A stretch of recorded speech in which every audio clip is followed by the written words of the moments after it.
ikaze kuri iyi shene yacu Parole TV. Imana iduhana umugisha. Ndabanza kwisegura kuko narasaraye kubera konferanse twari tumaze iminsi turimo, bituma ijwi ryanjye rigenda, ariko ndizera ko ubasha kunyumva kandi wowe ubyihanganira. Imana iguha umugisha. Reka dusenge mu izina rya Yesu. Turagushima Data mwiza kuko ufite umugambi mwiza kuri twe, kandi ibyo twifuriza ari byiza atari bibi. Ndagushima Mwami ko ari wowe watangiye umurimo mwiza muri twe. Haleluya. Kandi ari ukukomeza. Ndakwinginze Mwuka Wera w'Imana kuzubane nanjye kandi ubane na buri wese umvije ijambo mu izina rya Yesu Kristo. Ko namenye neza ko atari kubw'amaboko cyangwa kubw'imirimo, ahubwo ari kubw'Umwuka Wera. Urakoze Mwuka Wera w'Imana gufungura imitima. Urakoze Mwuka Wera w'Imana kuri wowe wigisha, ntaba ari jye ahubwo izina ry'Imana rihabwa icyubahiro.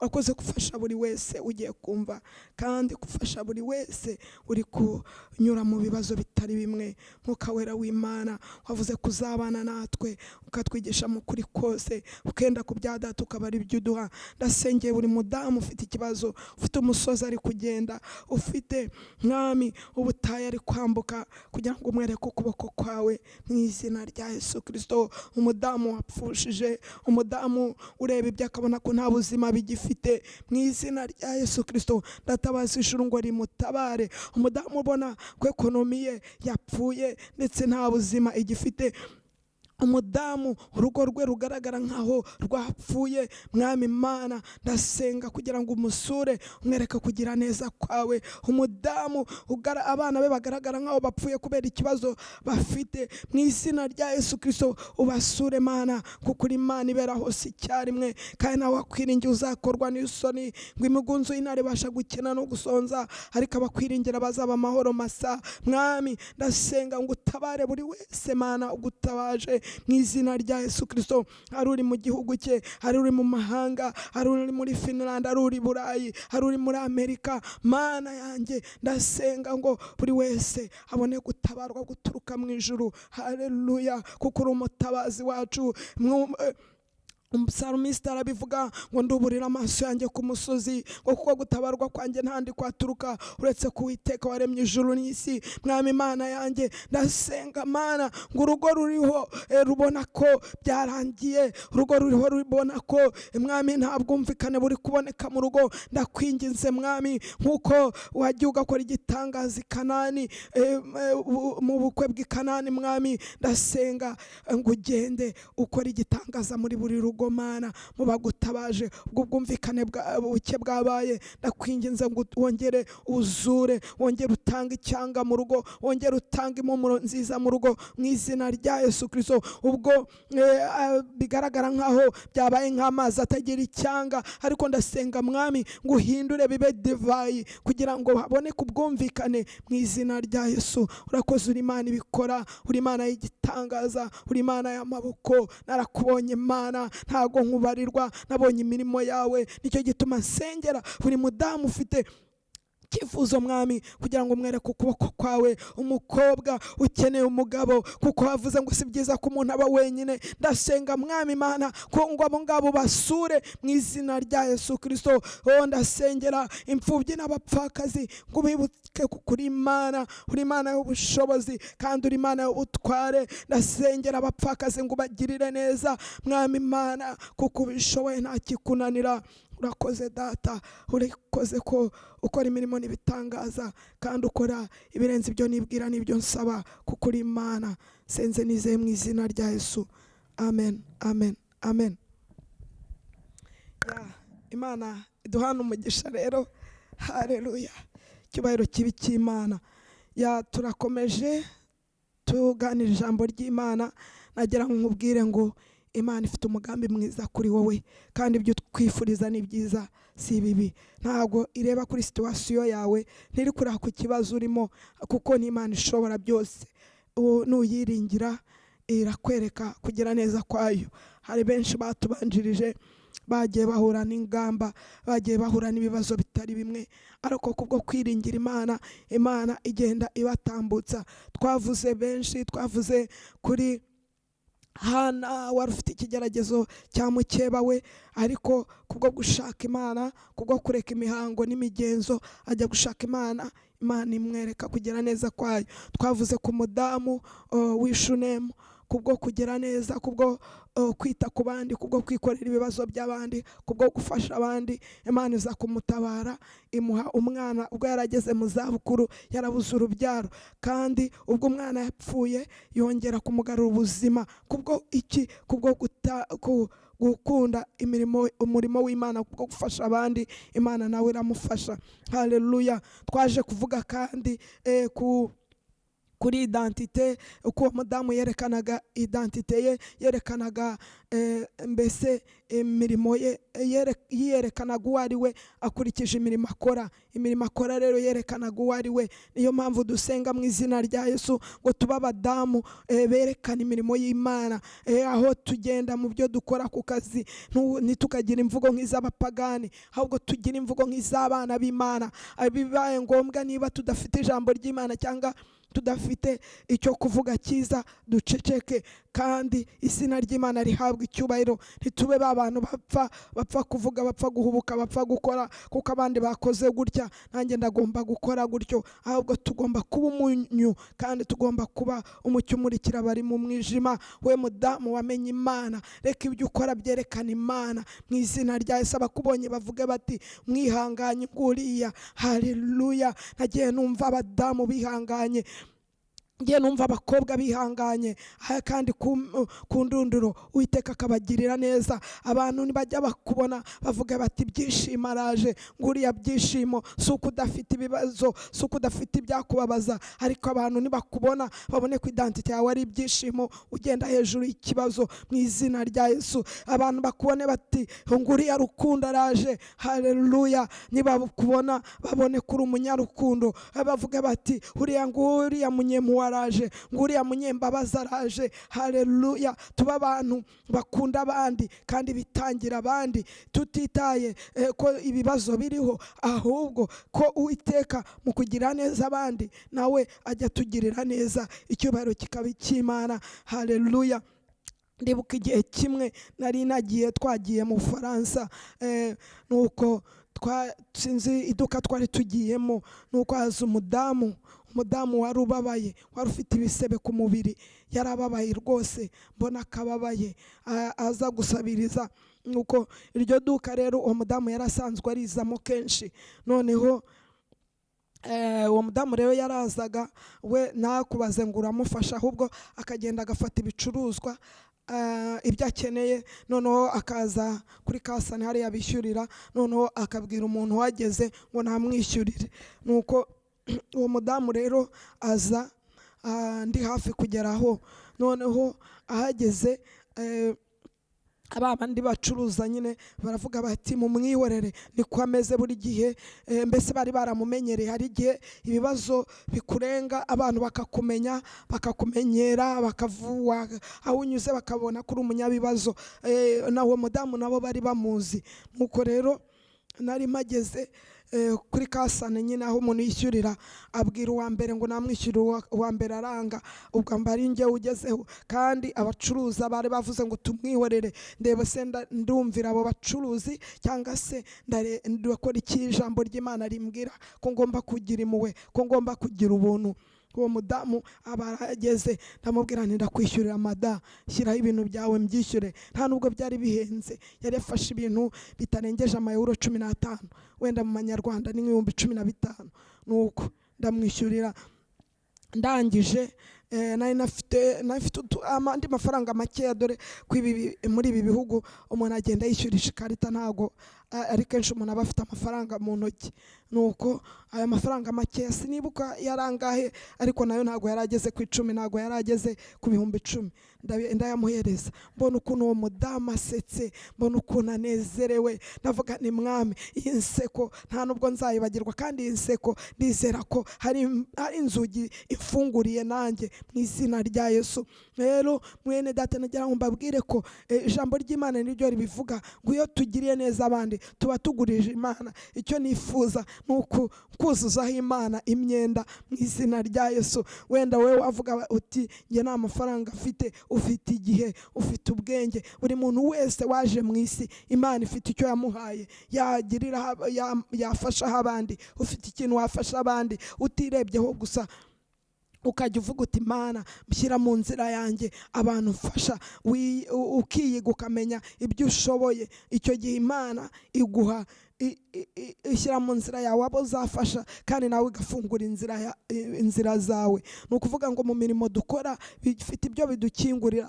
Uriya mudamu w'Ishunemu urabona kubw'imirimo ye, kubwo gufasha Elisa n'umugaragu we, Imana yakinguye inzira, yamufunguriye imfungura indi byara, abasha kubyara. Kandi umwana apfuye Imana iramugarura kubw'ububasha n'ubushobozi bwayo bwinshi, ariko bitewe n'uko uwo mudamu nawe yagize ubuntu. Mu bukwe bw'Ikana naho byari birangiye, twarabisomye tubona ukuntu Mariya nyina wa Yesu yabaye umudamu w'ijambo, yabaye umudamu wizera. Abwira umwana we ati reba mu bukwe ikibazo kirabaye, bigende bite? Yesu aramubwira ati no, igihe cyanjye ntikiragera. Ariko kubera ko Mariya yari yizeye ijambo, aragenda abwira abandi ati ibyo ababwira mu bikore. Nagira ngo nkubwire nawe ngo ibyo ijambo ry'Imana rikubwira ubikore. We kukora ibyo ukubyumva, ahubwo ukora uko ijambo ry'Imana rikubwira, kuko ijambo ry'Imana ni ubuzima. Haleluya. Bigereranywa n'iki? Ubukwe bw'Ikana bugereranywa n'ibibazo biza mu rugo, bugereranywa n'ibibazo biza muri ekonomi, bigereranywa n'uburwayi buza ukabona ko ubuzima bwarangiye. Wenda wagiye kwa muganga, abaganga bakubwiye ko nta buzima buhari, ariko iyo Yesu yahageze arabihindura. Haleluya. Iyo twizeye ijambo rye ahindura ibyagaragara ko nta cyanga bifite. Tubona ko amazi ariyo ngo bari basigaranye, kandi amazi ntagira icyanga. Amazi meza n'ubundi ntagira icyanga. Byasaga nkaho nta cyanga bifite, mu rugo nta cyanga bifite, ariko Yesu yahageze abihindura divayi bikazana icyanga, bikazana impumuro, bikazana uburyohe mu izina rya Yesu. Iyo tumwiringiye, ndasengera umudamu uriho mu rugo rwe ibyo mu rugo byabaye nk'amazi, byabaye nkaho nta cyanga bifite, ariko ndasenga mu izina rya Yesu ngo urwo rugo Yesu arusure. Namara kurusura ahindure amazi divayi, ahindure ibyo byagaragara nkaho byapfuye, abihindura ubuzima mu izina rya Yesu. Niba ari umugabo wakunaniye, ndasenga mu izina rya Yesu kugira ngo umwuka wera amusange, amuhindure, mwumvikane mu izina rya Yesu. Niba ari imiterere yawe mibi madamu, uhinduke, ugize umutima uciye bugufi, ugira ubwenge nka Hana wavuze ati ikigeragezo cyarabaye ariko ngiye gushaka Imana. Iyo ugiye imbere y'Imana, Imana irakurondora. Numvise ubuhamya bumwe bw'umugabo yitwa Mohamed Sanogo wo muri Cote d'Ivoire. Nuwo muri Cote d'Ivoire bafite itorero ryitwa Vase d'Honneur.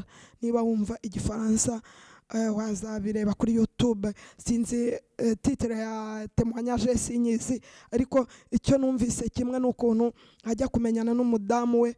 Uwo mudamu bazashakana ngo ntago mbese ntago bagezeho ntibumvikana, bari batarashakana, ariko icyanga kiza kubura mbese, kubera ko Mohamed nyine ari umuntu udafite igihe ngo cyo kubonera umukobwa we, nta kajambo kajotema mubwira, nta sinya mbese. Icyo yamubwiye ngo yamutozaga no gusenga gusa no gusoma ijambo ry'Imana.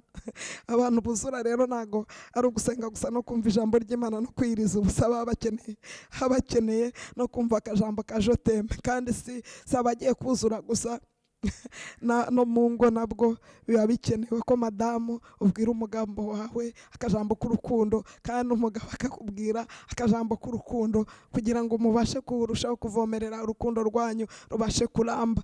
Rero uwo mugabo Sanogo avuga ko ibyo byo ndavuga ngo ndagukunda, imirimo y'urukundo, we icyo yamwandikiraga iretere yuzeho amaverse biblique, ubundi akamutoza ngo gusenga no kwiyereza ubusa.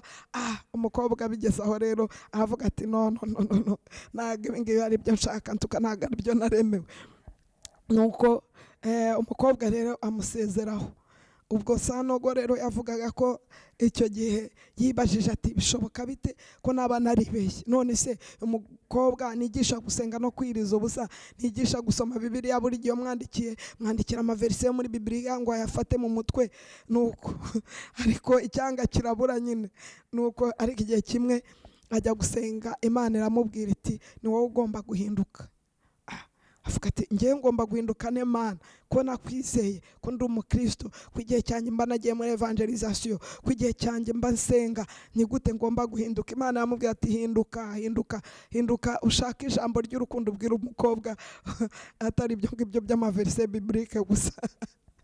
Nuko byaje kurangira rero Pastor Sanogo ahindutse, atangira kuhindura rangaje, atangira guhindura imivugire n'imikorere ye, none atangira kujya asohokana n'umukobwa we, bajya muri restaurant, muri uwo mufiance we bakajya muri restaurant bagatembera, nuko urukundo ruragaruka, baza gushakana nyine, bafitanye abana 4 n'abayobozi b'iyo torero rya Vase d'Honneur. Iyo ubonye umurimo Imana iri gukora muri iryo torero avuga ati hari Imana, haleluya. Ni narindi wo mvuga rero, ni madamu, nawe ushobora kumva, ushobora kuba ari wowe ugomba guhinduka, cyangwa se monsieur, hari wowe ushobora kuba ari wowe ukeneye guhinduka, kubera ko ari igihe twebwe abantu byatangire kuri Adamu na Eva.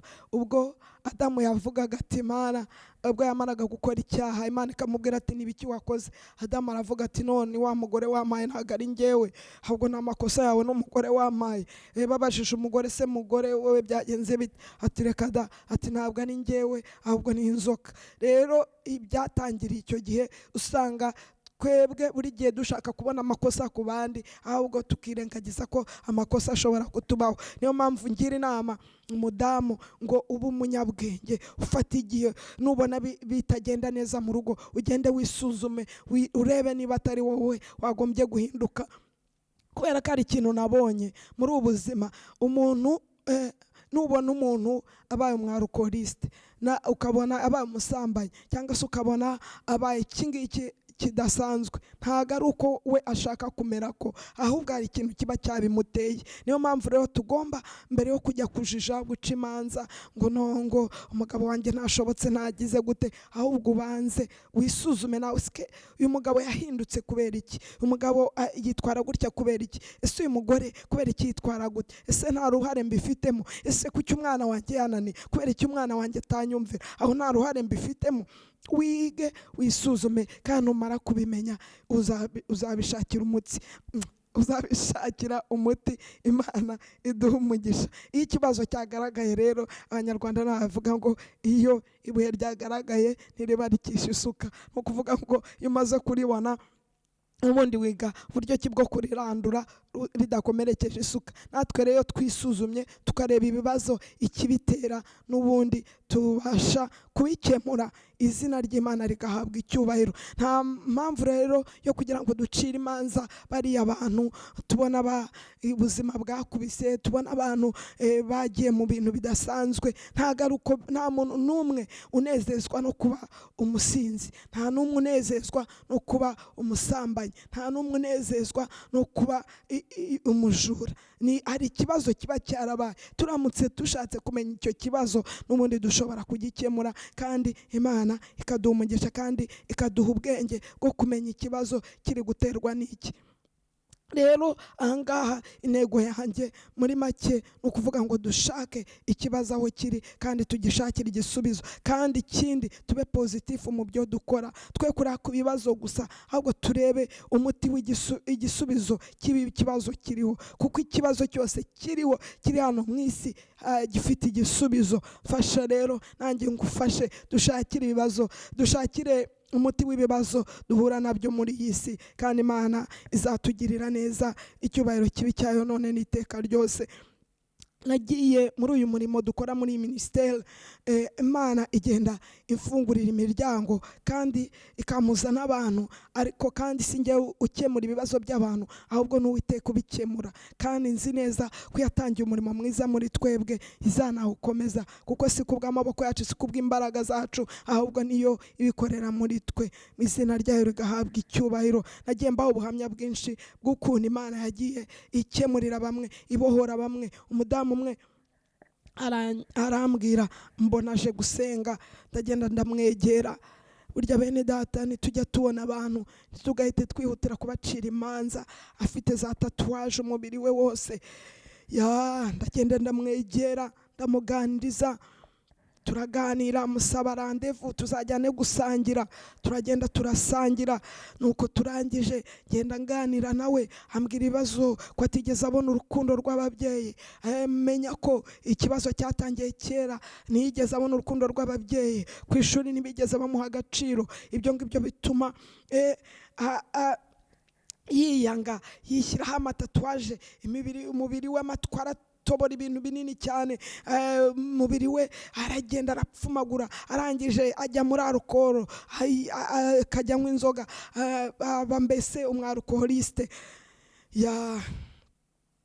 Uwari kumubona inyuma yavuga ati uriya yahisemo iriya nzira kubera iki? Ariko bifite aho byaturutse. Nuko nganira nawe, mujyana muri resitora, turaganira, turasenga, ndamubwira nti mari ku bwawe, wera umunsi wa none nugira ikibazo uzajya umenyesha. Haleluya. Ndamubwira nti ntuzongere kwemera abadayimoni ko bakwihebesha, ujye umbwira n'uwumva baguteye, dufatanye gusenga. Amubwira ni isaha iyo ariyo yose uzajye umbwira, n'uwumva imbaraga z'umwijima ziguteye, mwigisha buryo ki azajya asenga. Amubwira ntuzajye wumva indirimbo, mwohereza indirimbo azajya yumva, jya ufungura akanwa kawe uririmbe. Arambwira ati niyo nuko kuba naririmba gusa nabyo nta nubwo mbishoboye. Namubwira force turafatanya gusenga, ujye witoza gusenga no kuririmba, umwuka wera azagenda agufasha agufungura. Kuko na mbere ngo yari umukristo, ndetse no mu miryango yabo yari abakristo, ariko Satani aragenda aramwihebesha. Nuko umwana aragenda ariheba, ajya muri alukoro, ajya muri za tatuwaje, ajya mu biki n'ibiki. Ariko intangiriro yabyo nuko yabuze urukundo mu rugo, yabuze urukundo mu rugo, arubura no ku ishuri. Ikintu cyose yagerageza gukora ngo ababyeyi bakamubwira ngo nowe ngo ntacyo ushoboye, ntacyo uzageraho, nawe aragenda yakireba akabona ati koko nta bundi ntacyo nshoboye. N'ababyeyi niko bambwiye. Nuko isi mubonye nayo itangira kumucira imanza kubera izo za tatuwaje yishyizeho. Kubera iki? Kubera umubiri we yatobaguye hirya no hino. Ariko uyu ugiyemo imbere usanga ko ikibazo atari icyo ngicyo cy'ibyo tureba inyuma, ahubwo ikibazo kirimo imbere. Niduha abantu igihe tukagenda tukabaganiriza, tukabasengera, Uwiteka azabasha kubabohora. Nuko akanyohereza message nka saa sita, saa saba, saa munani z'ijoro, ngo nimusengere. Nkamusengera, nkamuhereza indirimbo, niririmba indirimbo, nanjye ngasenga. Umudamu akambwira nasinziriye neza, noneho byagenze neza, nzi neza ko Uwiteka azamubohora neza, akaba icyaremwe gishya. Yarambwiye ngo yaramaze imyaka irenga 3 atagera mu rusengero, ariko ubu ngubu niyo atari buze gusenga anyohereza message akambwira ati uyu munsi sinza gusenga. Nuko nkamubwira nti ntacyo ndagusengera, ariko wenda yagize ibicurane cyangwa iki, ariko ubundi akaza gusenga. Arambwira ati bisi nari narigeze mbibona, ntago nari narigeze mpura n'umuntu unyereka urukundo. Bene data, Imana ifite icyo yaguhaye kugira ngo ugirire abandi neza. Imana ifite icyo yaguhaye kugira ngo ufashe abandi. Imana ifite icyo yaguhaye, si ubutunzi dukeneye kugira ngo dukemure ibibazo biri kuri iyi si. Ishobora kubikemurisha isengesho, ushobora kubikemurisha urukundo, ushobora kubikemurisha kwihangana, ushobora kubikemurisha uburyo bumwe cyangwa ubundi Imana yaguhaye. N'abafite ubutunzi nabo turabasanga ngo dufatanye kugira ngo tubashe gukemura ibibazo biri kuri iyi si. Kuko Uwiteka azajya tugirira neza nitugira ishyaka ryo gufasha abandi mu izina rya Yesu. Hari ahantu utagera, hari ahantu udashobora kugera, wenda kubw'umwanya wawe gatoya ariko ubutunzi bwawe bukashobora kuhakugerera. Hari ahantu udashobora kugera, wenda isengesho ryawe rikahakugerera. Hari ahantu udashobora kugera, kwihangana kwawe kukahakugerera. Mbese tugerageze tuba abadamu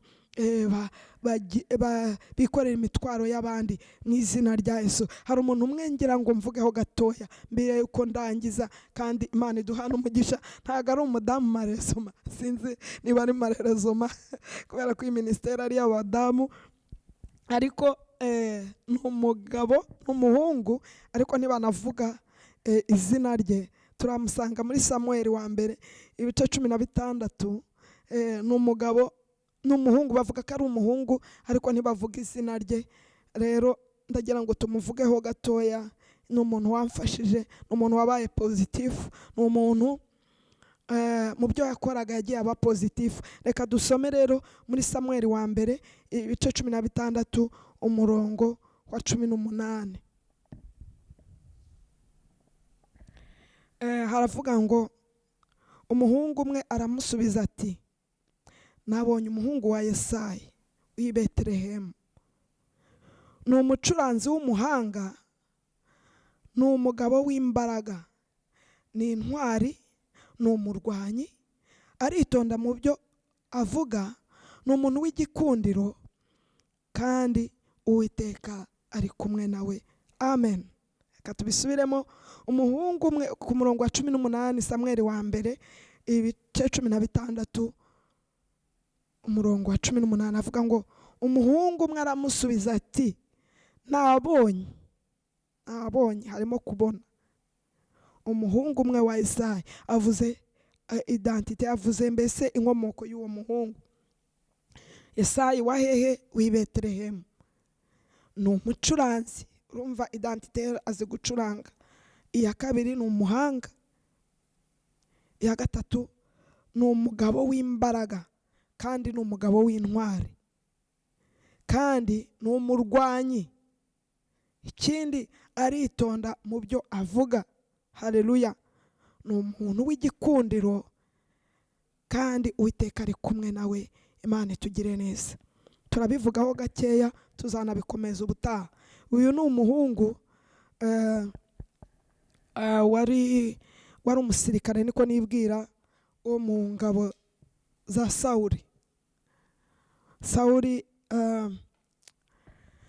Sawuli nyine uriya mwami watoranijwe ubwo ubwoko bw'Isiraheli bwishakiraga umwami. Rero wa Sawuli, uyu muhungu yari mu ngabo ze, kuko bavuga ko umwuka mubi wajyaga utera Sawuli. Noneho rero baravuga bati, reka tumushakire umuntu uzajya aza kumucurangira kugira ngo umwuka mubi umuveho.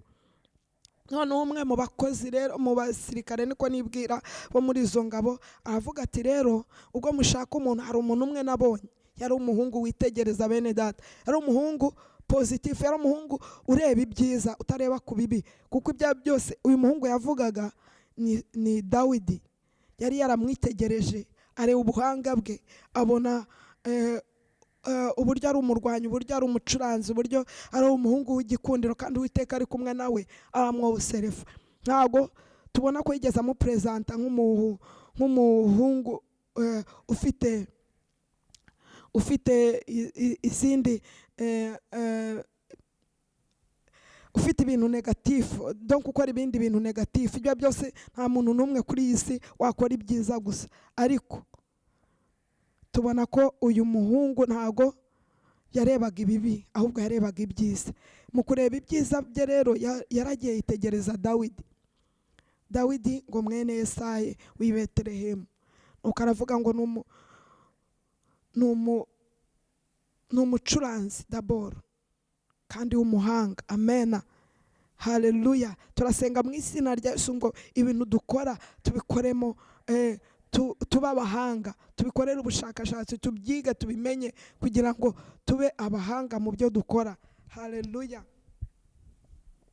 Ikindi aravuga ngo ni umugabo w'imbaraga. Haleluya. Kandi w'intwari. Ni umugabo w'imbaraga kandi w'intwari.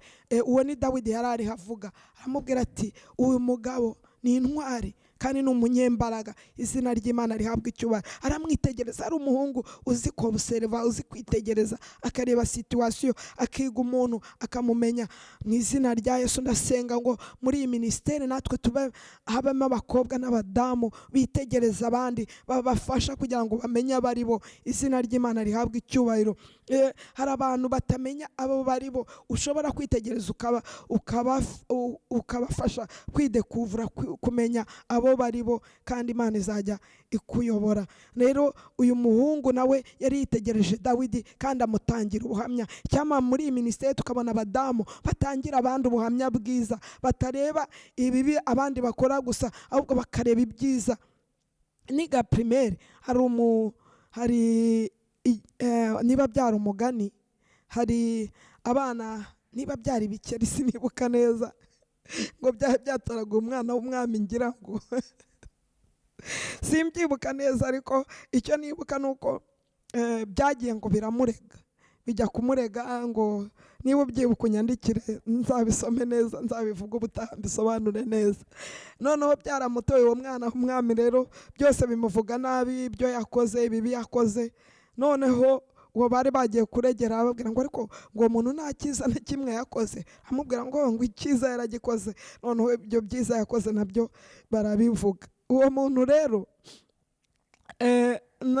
rero uyu mugabo, uyu muhungu batavuga n'izina rye, yitegereje Dawidi ngo aramwitegereza, avuga ati ni mwene Yesaya, kandi uretse n'ibyo ni umuhanga, ni intwari, ni umurwanyi. Haleluya. Kandi aritonda mu byo avuga. Bene dati, cyama abadamu tukaba abadamu bitonda mu byo tuvuga, nitwumva inkuru ngo dutangire tuyikwize tutazi n'ukuri kwayo. Imana idufashe. Yo Mana, abahanga bavuga ko abadamu dukunda kuvuga kandi koko ubushakashatsi ngo bwakozwe bwasanze ko donc iyi gorge inoza umuhogo wacu utandukanye n'uw'abagabo. Kubw'ibyo rero bigatuma donc dukunda kuvuga. Ariko nubwo twakunda kuvuga, ndasenga mu izina rya Yesu ngo tuba abadamu bavuga ibyiza, ntitukirirwe tuvuga ibibi, tuvuga abandi nabi, tuvuga abaturanyi nabi, tuvuga abakozi nabi, tuvuga abanyeshuri nabi, tuvuga abagore babandi nabi. Ahubwo tuba abadamu bo busereva, tureba ibyiza abandi bakora. Iyo watangiye kujya ureba ibyiza abandi bakora, n'ubundi nawe uba mwiza. Ariko iyo utangira kureba ibibi, hari abantu babaho mu buzima bwabo bavuga ibibi. Igihe cyose umwumvise ugasanga aravuga n'aba bandi, ugasanga igihe cyose agiye kuvuga bavuga n'aba bandi. Ariko si wowe, siko biri mu izina rya Yesu.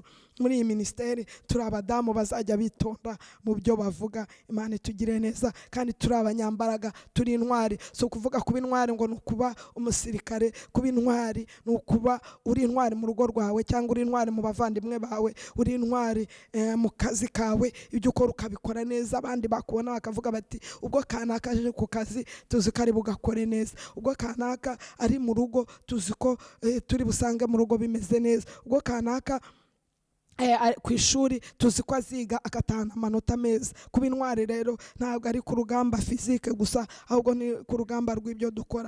Nuko rero ngo yari n'umugabo w'igikundiro. Haleluya. Hari abantu baba batari abantu finyore, ariko ukababonamo igikundiro kubera imyitwarire yabo, kubera imigendere yabo. Amen.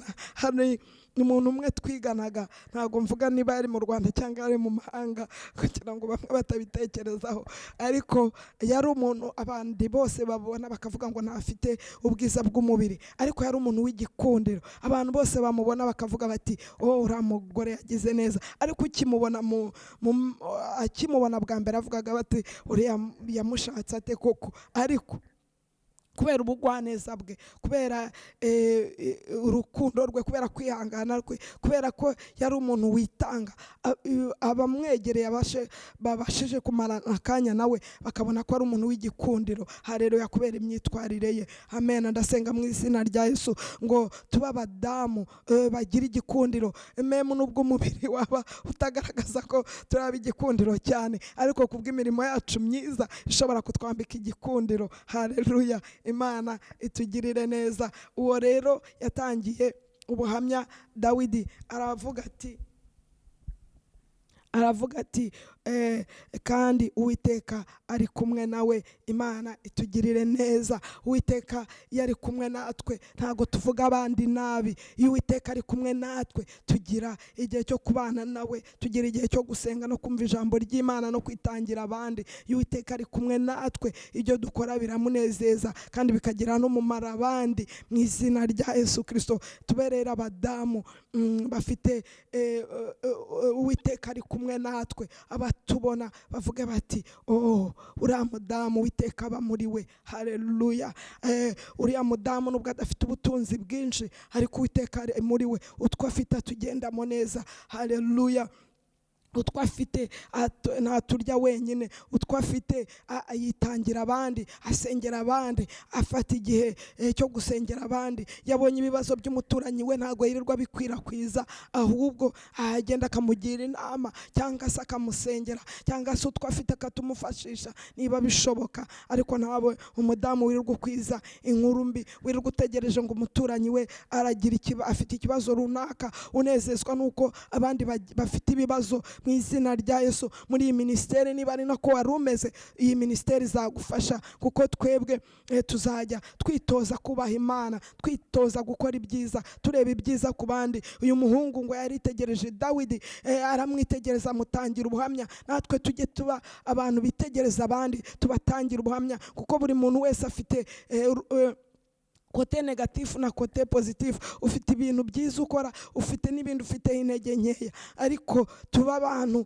dufasha abandi kwiyumvamo ibyiza bakora, tubankuraje. Niba umwana yakoze umurimo runaka, umwankuraje, umubwire amagambo meza uti nkunda gukora gutya, bimuhe kuraje nawe yo gukomeza. Ariko niba umugabo hari ikintu gitoya yakoze, umwankuraje, ejo azakora ibyiza kurushaho. Ariko iyo uje umubwira nabi ntago bimwubaka.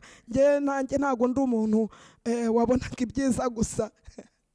Nta nubwo twakuriye mu mico itubwira ibyiza, byabaga bigoye ko umuntu yumva rya jambo rimubwira ngo umwana wakoze, ahubwo iyo wakoraga nyine bumvaga bagomba kukubwira ngo ukore kurusha hejuru, uzarusheho. Ntago rero nakuze nanjye numva mfite uwo muco wo kubwira abandi ibyiza.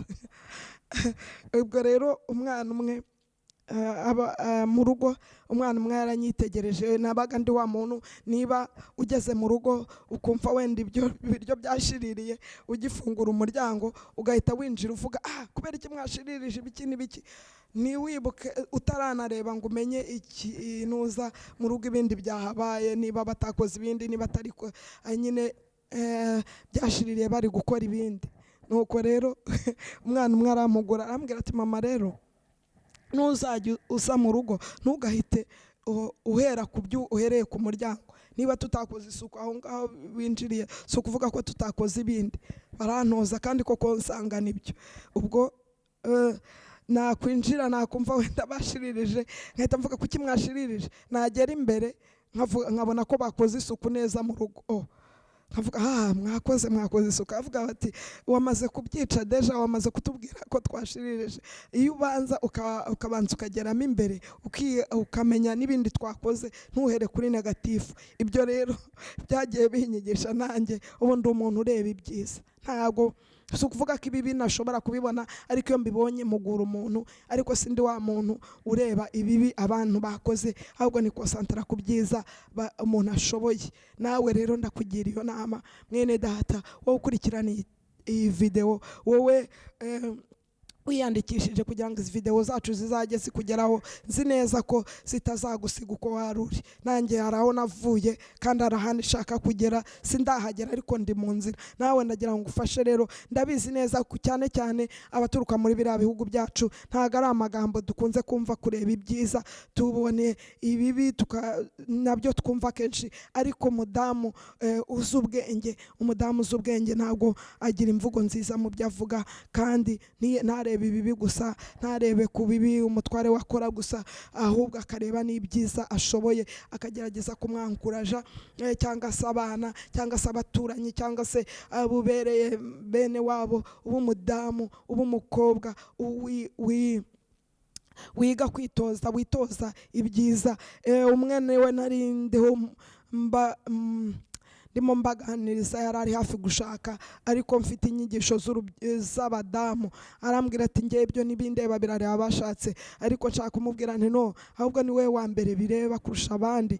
Nuko rero nubwo waba uri umukobwa utarashaka, tangira witoze, utangire witoze urugo rwawe uko uzarubamo, witoze kubureba ibyiza, witoze gukora ibyiza, ubyitoreze ku bavandimwe bawe, ku buri basaza bawe cyangwa se ku baturanyi bawe. Icyo gihe bizatuma urugo rwawe rugenda neza. Ndakwifuriza umugisha rero, kandi ukomeze usangize izi video zacu, izi shene zacu n'abandi.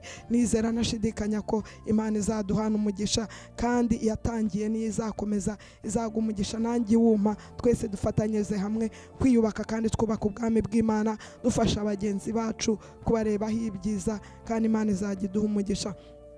Icyubahiro kibi cyayo rero, kandi Imana nawe guha umugisha mu izina rya Yesu.